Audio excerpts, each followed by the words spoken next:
know it's not much, but here you go. You have a Oh, wonderful day. wow. Thank you so much. I really appreciate it. That's it. It's the best.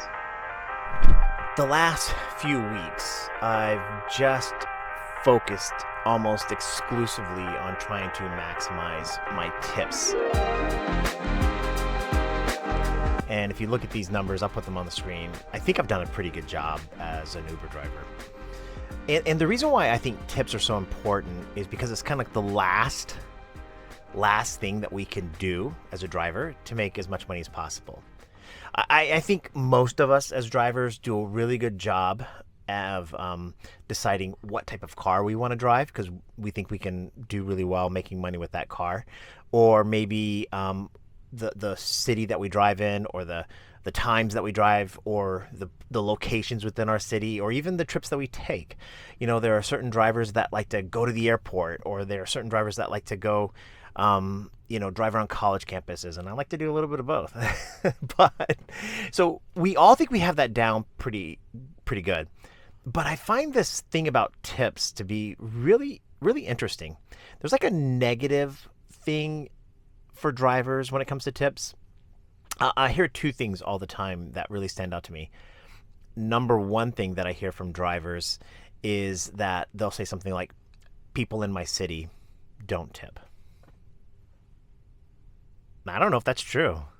I maybe it's true. Maybe it is true. So I'm not denying it, but I don't know if it's true. And the reason why I believe that is because people say that about Syracuse. They'll say nobody in Syracuse tips, but I routinely get somewhere between 30 to 50% of my passengers to tip, and I'm making hundreds of dollars a week in tips. So people do tip. The second thing that I hear, and this is the weird thing, this is the one thing I wanted to really kind of address, is you'll get this thing from drivers that they take a lot of pride in the types of trips that they take. They show, look at this unicorn fare that I got.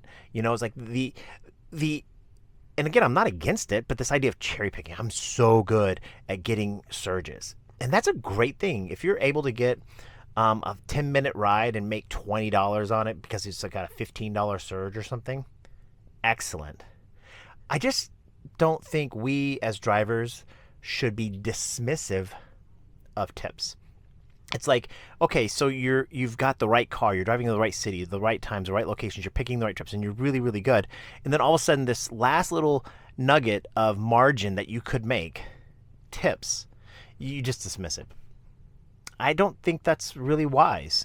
It doesn't mean that you should ignore all the other stuff and only focus on tips. What I'm saying is like, do all those things and then try to additionally get tips on top of it. So let me just tell you some of the things that I think really help to earn tips, and kind of leave you with a final note on why I think it's just so important, just mentally. Okay, now how do I get tips? There's obvious things like I keep a clean car. There's Delta Sonic. I love going there, getting my car cleaned every single day. I set the mood and the tone through really thoughtful messages to the passenger, letting them know I'm on my way with emojis. I also set the radio. I'm looking at the radio right now in my car to different music types depending upon what I think the passengers might want. So a good example would be my early morning trip, to the airport. I have it on very, very soft, easy jazz, whereas at night with college kids I might have it on Bad Bunny or something like that, because I'm trying to earn tips, and I want them to have a great experience. So I set the tone that way. I'm a very much a yes man. Whatever my passengers ask for, I almost always do it. Even if I know they're going to screw me over, I still just do it. And that alludes to the final thing here. So there's that. I think there are things that you can do to pick trips that potentially could help you earn more tips. So maybe the trips that you're taking won't tip. And that may be a good thing because you're getting a good surge or whatever it might be. But my perfect trip to get a tip would be an Uber reserved ride early in the morning going to the airport, probably a comfort ride. If I had Premiere, I'd do a lot of those, or Black. I would love to do that, but we don't have that here in Syracuse. The longer the trip, the better. The farther out in the country, if they're way out in the country, and they need to get to the airport early in the morning, those people, if they're a 5-star passenger, and let me tell you, I've done the research. Stars and ratings do matter. A low rating passenger is not likely to tip as much as a higher rated passenger. Doesn't mean a 4.7 won't tip. I'm just saying that the propensity to get tips are that. Yeah, that's a perfect scenario. So I know I'm less likely to get a tip if I take a short Uber ride at noon, taking somebody 5 minutes on a 4.7 rating to McDonald's to go to work. Especially if they're like shopping both apps looking for the best discount. They're price oriented, so they don't care about that. So that's tipping, and my goal here isn't to give you advice on tipping, because I don't know. You're probably really good at it. I'm not here to give you that. What I wanted to do when it comes to tipping and all of this is really help you and me focus on our mental attitude.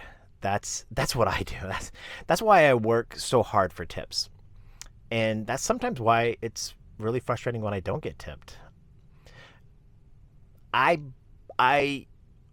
how do I say this? I work hard for tips as a way to control my emotions, because I can't control the algorithm. I can't control the traffic. I can't control so many things. I can definitely pick the trips I want and all that kind of stuff, but even still, I can take the perfect trip to get a tip, and I may not get tipped. But the behaviors it takes for me to get a tip are the things that I can't control, and that is emotionally healthy for me. Serving other people, just trying to be as kind as possible, working my butt off, not for the Uber and the algorithm, but working my butt off for the person that's sitting right here. See, that's the thing that's so odd about the dismissive nature of people, like, well, that tips don't really matter or whatever, because it's the one chance where I get to work directly for another human, a person sitting right here in this seat. Sometimes they sit over there, which is really weird, or they sit right there, which I really dislike. But I do have a passenger that I've taken 3 times now, and he sits up front. He tips me every time, so he can sit wherever he wants. but it's like, there's a human that I'm driving, and if I could focus solely on their needs, that's what I think I can do to earn a tip. And it isn't just about earning the tip. It's about just controlling my own emotions. Because if I think about Uber or Lyft, I get really frustrated and angry. Or because I think those apps are designed to screw you and me over. And if I think about like traffic, that can be so frustrating, even in this small little city of Syracuse. Now my car squeaks back here because I hit a pothole, and so I'm pretty sure I jacked up some of my suspension in the back, so it squeak, squeak, squeak all day. And if I think about that, I can't control so much of that. And I can't even control the passenger. I can just control myself. And it manifests itself and represents itself as a tip. That's really what it comes down to. So it's not advice on how to get tips per se, because I'm sure you're really good at this. I think most Uber drivers are really good. They're doing what they can with what they got, and some are making amazing amounts of money, some are making okay amount of money, but none of us are you. You are you, and I'm sure you're doing a great job. While we're talking about tips, what I really want you to think about is just your emotions, your ability to control who you are and how you treat people. And so I use Uber as a way to discipline myself. I don't take cold showers. I don't exercise. Uber to me is a discipline of getting up, going to work, and then every single passenger, treating them with the amazing customer service that I can provide, in the hopes that I can earn a tip. And it doesn't matter what their rating is. Once I accept that trip and they get in my car, I work for them. And that's it. And I think that's why I've been earning really good tips over the last few years. And again, I don't know. Maybe you got better. Maybe you have better tip advice. And so let's leave it at that. Um, Make some comments and likes and tell me how stupid I am. Whatever. It doesn't matter. Hey, man, you know what? For 2025, I want you to drive your way. Um, do it the way you want to do it. That's the best part about rideshare is we can all do the things that we want to do. We have control, and it's so funny. I'm saying we don't have control, but we do. We can get in our car and listen to whatever music we want. We can listen to podcasts. We can drive around our city and take the trips that we want to take. And I want you to drive your way. Don't drive my way. I don't know. Um, but drive your way for 2025. Know that I'm cheering for you. Bye.